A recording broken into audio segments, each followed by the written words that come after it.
আসসালামু আলাইকুম রহমতুল্লাহ। সুপ্রিয় দর্শক, ডক্টর মোহাম্মদ ইউনুসকে 5টা টাইম বোমা সেট করে হত্যা করার পরিকল্পনা করেছিল।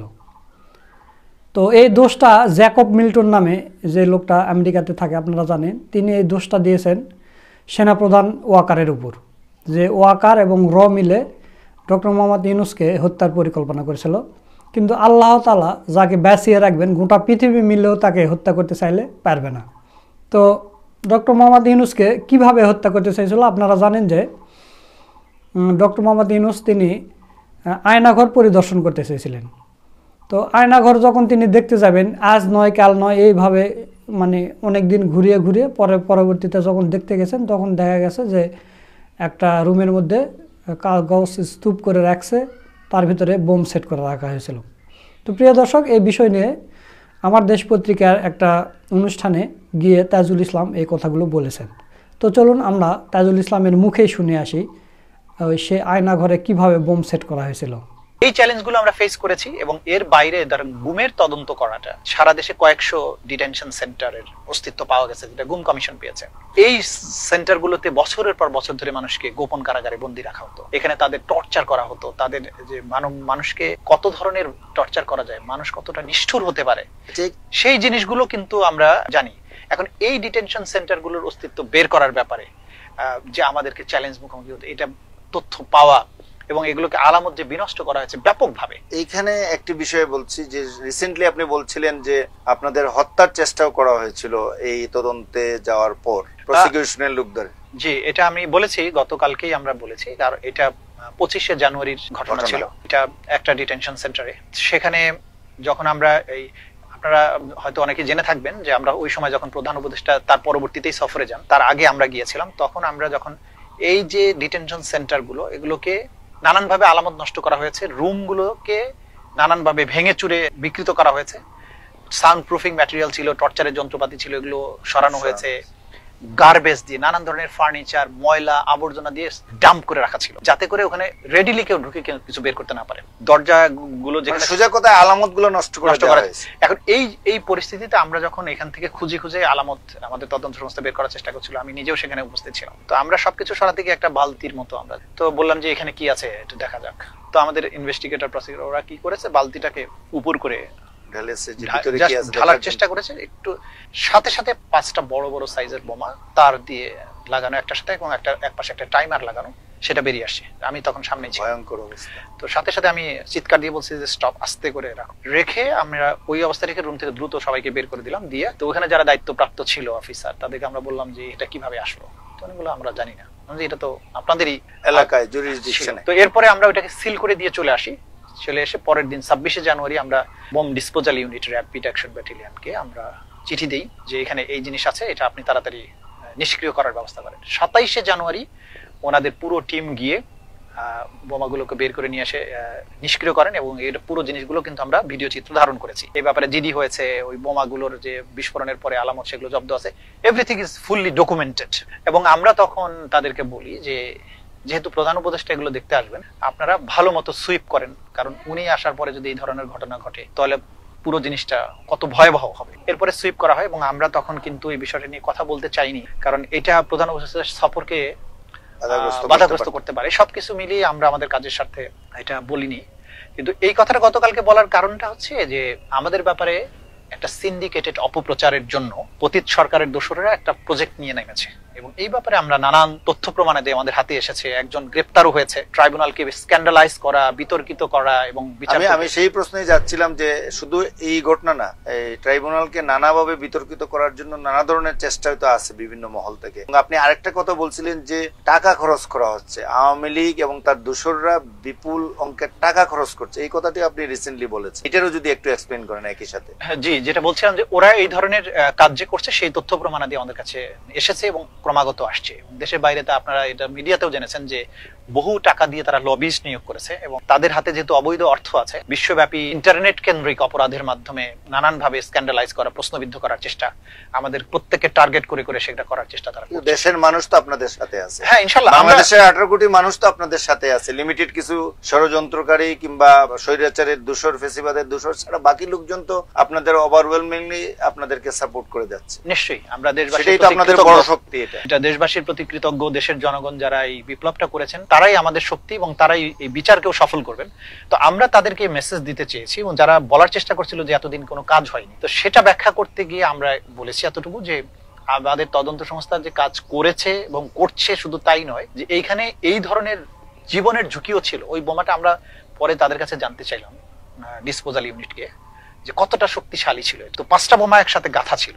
তো ওনারা বললেন যেটা, যে 5টা যদি একসাথে ওইখানে রুমের মধ্যে বিস্ফোরিত হতো তাহলে পুরো বিল্ডিংটা উড়ে যেত। তো আপনি বুঝতেই পারেন এই জায়গায় কি পরে প্রফেসর ইউনূস এই জায়গাতেই গিয়েছেন, এক্সাক্ট স্পটেই উনি গেছেন, ওই রুমটাও গিয়েছেন। এমনও তো হতে পারে উনাকে লক্ষ্য করে এরকম তখনও পরিকল্পনা করা হয়েছিল। হতেও পারে, আমরা জানি না। আপনারা আগেই চলে গেছেন। আমরা নিশ্চিত না হয়ে তো ওনাকে ইনভাইট করতাম না হয়তোবা। তো আমরা সেগুলো করার চেষ্টা করেছি সেইখানে। এবং এটা তো মাত্র কয়েকটা সেন্টার আবিষ্কৃত হয়েছে, অনাবিষ্কৃত অনেক ডিটেনশন সেন্টার। আমরা একবার শুনেছিলাম যে সারা দেশে গুম কমিশনের কাছ থেকে এই তথ্য যে 700-800 আয়নাগর রয়েছে। এটা সত্য এবং সেটার ব্যাপারে আমরা ক্রমাগত আগাচ্ছি। কারণ দেখেন আমাদের কিন্তু প্রায়োরিটি। এখন একটা কথা আসতে পারে যে আপনারা শেখ হাসিনার বিচার করার জন্য আপনাদের তো প্রায়োরিটি ফিক্স আপ করতে হবে। আপনাদের এত বেশি অপরাধ হয়েছে, সবগুলাকে নিয়ে বিচার করতে গেলে অনেক সময়ের, বছরের পর বছর লাগবে যদি আপনি পর্যায়ক্রমে এগুলো করেন। তো এই মুহূর্তে দেশবাসীর যেটা প্রত্যাশা, যে মেইন এর পিছনে, সারা বাংলাদেশে এই পরিস্থিতি সৃষ্টির পিছনে যে জড়িত শেখ হাসিনা, এই শেখ হাসিনার বিচার করার জন্য যতটুকু আপনার করা প্রয়োজন, এটা কি আপনার প্রায়োরিটি দিচ্ছেন নাকি সবগুলো নিয়ে আপনারা একসাথে আগাচ্ছেন? চমৎকার প্রশ্ন। আমরা প্রায়োরিটাইজ করেছি শেখ হাসিনার সহ সুপ্রিম কমান্ডার, যারা টপ কমান্ডারের বিচারটা আগে করার। প্রত্যেকেরই বিচার হতে হবে, কিন্তু সেটা সময় সাপেক্ষ, বিচার প্রক্রিয়াও সময় সাপেক্ষ। ধীরে ধীরে আগাচ্ছে। 700-800 আয়নাগর আছে, আমরা কিন্তু ওগুলোর পিছনে দৌড়াচ্ছি। প্রধান কয়েকটার ব্যাপারে আমরা কাজ করেছি এবং সেগুলোকে একটা পরিণতির দিকে নিয়ে আসছি। কিন্তু সবার আগে আমরা জুলাই আগস্টে যেগুলো তরতাজা স্মৃতি, এভিডেন্স গুলো তরতাজা, সেটাকে আমরা আগে করছি এবং সেটারই তদন্ত, 4টার তদন্ত শেষ হয়ে এসেছে এবং সেটার বিচারগুলো আগে শুরু হবে। এবং এরপরে পরের ধাপে এই যে গুম এবং এই এক্সট্রা জুডিশিয়াল কিলিং এর যে বাকি পর্বটা, সেটাও চলমান থাকবে, ক্রমান্বয়ে।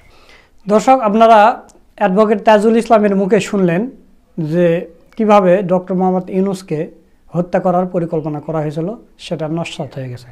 তো প্রিয় দর্শক, ডক্টর মোহাম্মদ ইউনূসকে হত্যার এই বিষয় নিয়ে অসাধারণ একটা বিশ্লেষণ করেছেন আমাদের বড় ভাই মাসুক, ইউকে কসবা টিভির পরিচালক মাসুক ভাই। তো চলুন তার বিশ্লেষণের ভিডিওটা একটু দেখে আসি। আসসালামু আলাইকুম ওয়া রাহমাতুল্লাহি ওয়া বারাকাতুহু। প্রিয় দর্শক, আমরা যখন সহজভাবে সবকিছু ভাবছি, তখন একটি নিউজ আসলো যে ডক্টর মোহাম্মদ ইউনূসকে টাইম বোমা দিয়ে হত্যা করার চেষ্টা করা হয়েছিল। ডক্টর ইউনূসকে টাইম বোমা দিয়ে হত্যা করার চেষ্টার কথাটি আজকে বলেছেন আন্তর্জাতিক অপরাধ ট্রাইব্যুনালের প্রধান প্রসিকিউটর অ্যাডভোকেট তাজুল ইসলাম। তাও বলেছেন আমার দেশ পত্রিকার একটি লাইভ টক শোতে। প্রিয় দর্শক, আমার দেশ পত্রিকার লাইভ টক শোটি কিছুক্ষণ আগে হয়েছে এবং সেই টক শোটি শুনে সেখান থেকে তথ্য নিয়ে আপনাদের সাথে এটা শেয়ার করছি।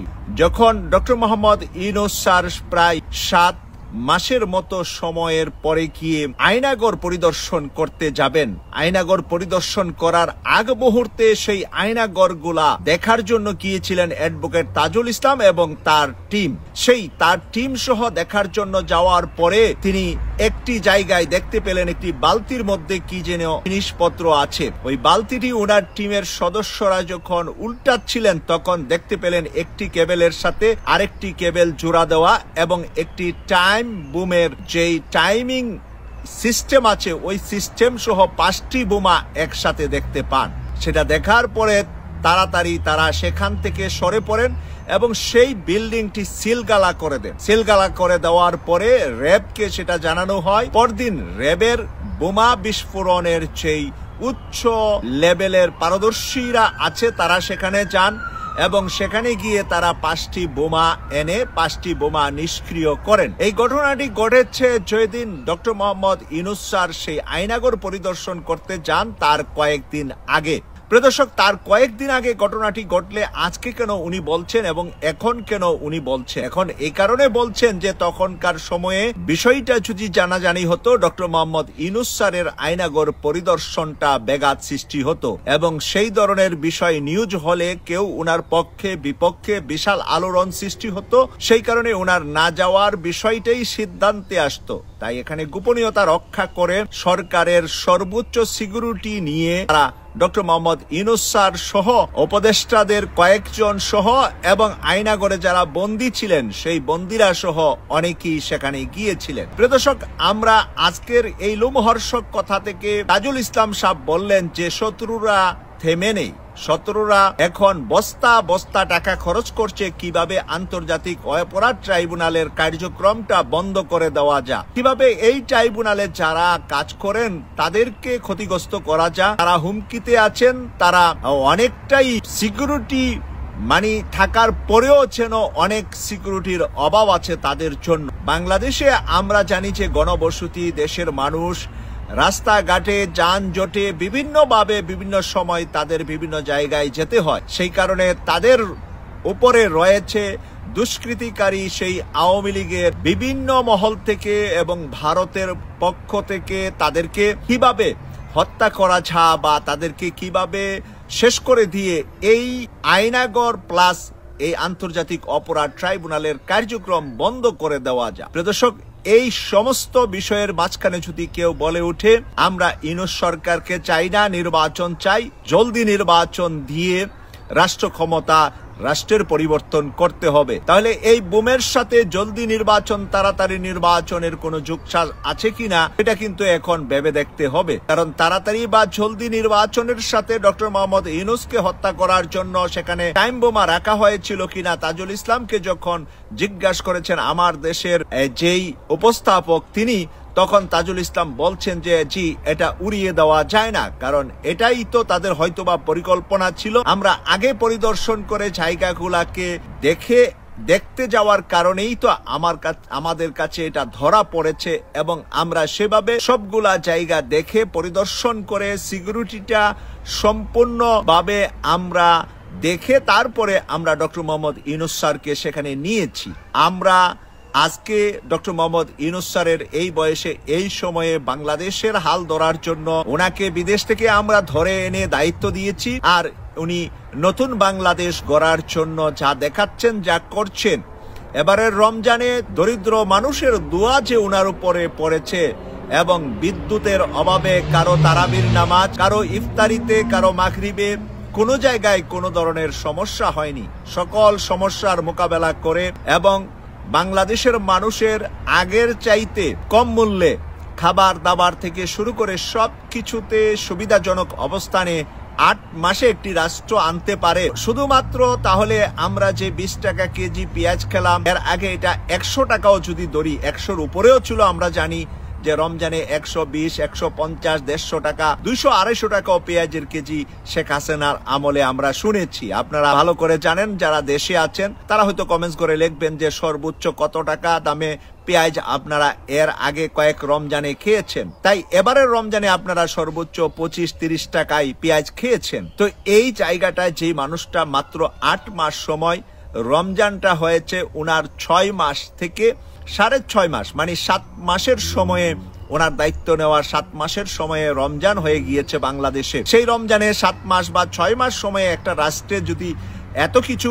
একটা মানুষ দিতে পারে, সেই মানুষটা যদি আগামী 3-4 বছরের জন্য এই রাষ্ট্রটা মেরামত করে রাষ্ট্রের এই সিন্ডিকেট গুলা ভেঙে দিতে পারে। আমরা দেখছি যে আওয়ামী লীগের বড় বড় রাঘব বোয়াল ব্যবসায়ী সিন্ডিকেট যারা ছিলেন তাদেরকেও কিন্তু গ্রেফতার করা হচ্ছে। ইতিমধ্যে আমরা দেখছি যে প্রতিদিনই বাংলাদেশের বিভিন্ন জায়গায় আওয়ামী লীগের সাবেক এমপি, আওয়ামী লীগ নেতা, যুবলীগ নেতা, ছাত্রলীগ নেতা গ্রেফতার হচ্ছে। পরিমাণে হয়তোবা আমরা এট এ টাইম আরো বেশি আশা করি, কিন্তু পরিমাণে হয়তোবা এট এ টাইম একসাথে হয়তোবা 100-200 গ্রেফতার দেখছি না। আরেকটা বিষয় আমাদেরকে মনে রাখতে হবে, বাংলাদেশের পুলিশ বাহিনী ভেঙে পড়েছিল। সেই পুলিশ বাহিনীকে সৎ এবং সাহসী পুলিশ থেকে উনি আইজিপি নিয়োগ দিয়েছেন, ঢাকা মহানগর পুলিশ কমিশনার নিয়োগ দিয়েছেন, বাকি মহানগর গুলাতে নিয়োগ দিয়েছেন। এসপি গুলাকে চেঞ্জ করে করে ভালো গুলাকে সামনে আনার চেষ্টা করছেন। ওসির মধ্যেও ভালোদেরকে ওসির দায়িত্ব দেওয়া হচ্ছে, তারপরেও আওয়ামী লীগের 15.5 বছরে যারা চাকরি পেয়েছে এর মধ্যে কিছু কিছু মানুষ তো সিনিয়রিটির কারণে বিভিন্ন জায়গায় দায়িত্ব পালন করছে, তারপরেও যাদের নামে বিভিন্ন ধরনের সমস্যা ছিল এবং বিভিন্ন ধরনের খুন খারাপির সাথে জড়িত ছিল তাদেরকে অনেক জায়গা থেকে উনি বা বর্তমান পুলিশের আইজিপি চেঞ্জ করে পরিবর্তন করে সদদেরকে সামনে দেওয়ার চেষ্টা করছে। এবং যেখানেই কোনো দুর্ঘটনা, যেখানেই পুলিশের কোনো অবহেলা দেখা যাচ্ছে সেখানে ওসি এসপি তাদের উপরে পানিশমেন্ট দিচ্ছেন পুলিশের নিয়ম অনুপাতে। সেই পুলিশের ভাবমূর্তি কিভাবে 8 মাসে মানুষের মায়া মমতা ভালোবাসা শ্রদ্ধা পুলিশ পাওয়া শুরু করেছে আপনারা দেখছেন। র্যাবের ভিতরে যে দুর্নীতি অন্যায় হয়েছে, খুন খারাপির সাথে জড়িত ছিল র্যাব, সেই র্যাব এখন মানুষের কল্যাণে দেখেন আস্তে আস্তে ধীরে ধীরে মানুষের পাশে চলে আসছে। বিভিন্ন জায়গায় র্যাব কিন্তু এখন ভালো কাজ করছে। এই আয়নাগরের টাইম বোমা থেকে শুরু করে সবকিছু কিন্তু র্যাব পরিদর্শন করেই ডক্টর ইউনূস স্যারকে আয়নাগরে যাওয়ার ব্যবস্থা করে দিয়েছে। তাহলে মানুষটা খারাপ, নামটা খারাপ নয়। আমরা নামের বিরুদ্ধে যেতে পারি না, কিন্তু সেখানে কর্মে যারা ছিলেন তাদের বিরুদ্ধে আমাদের কথা। সেনাবাহিনীর 1% ঊর্ধ্বতন যারা খারাপ ছিলেন তাদেরকে কিন্তু ধীরে ধীরে বিভিন্ন শাস্তিতে আনা হচ্ছে। কেউ হাউস অ্যারেস্ট হয়েছেন। গত 3 দিন আগে আমি আপনাদেরকে জানিয়েছি যে 5 জন সেনাবাহিনীর উচ্চতর কর্মকর্তা হাউস অ্যারেস্ট হয়েছেন। তাদেরকে এখন ঘরের ভিতরে বন্দি রাখা হয়েছে। যতদিন পর্যন্ত তাদের নামে তদন্ত চলে, আদালতে না যাবে, ততদিন পর্যন্ত তারা ঘর থেকে বের হতে পারবে না। বাহিরে কারোর সাথে তাদের যোগসাজের কোনো সুযোগ নাই। আল্লাহ হাফেজ। দর্শক, আপনারা মাসুক ভাইয়ের বিশ্লেষণের ভিডিওটা দেখলেন। তো সব মিলে আজকের ভিডিওটা আপনাদের কাছে কেমন লেগেছে তা অবশ্যই কমেন্ট করে জানিয়ে দিবেন, আর ভিডিওটা ভালো লাগলে শেয়ার করবেন। আজকের ভিডিও এই পর্যন্তই। পরবর্তীতে কোনো নতুন ভিডিও নিয়ে আবার আপনাদের সামনে আসবে ইনশাল্লাহ। সে পর্যন্ত সবাই ভালো থাকবেন, সুস্থ থাকবেন। সকলকে ধন্যবাদ। আসসালামু আলাইকুম ওয়া রাহমাতুল্লাহ।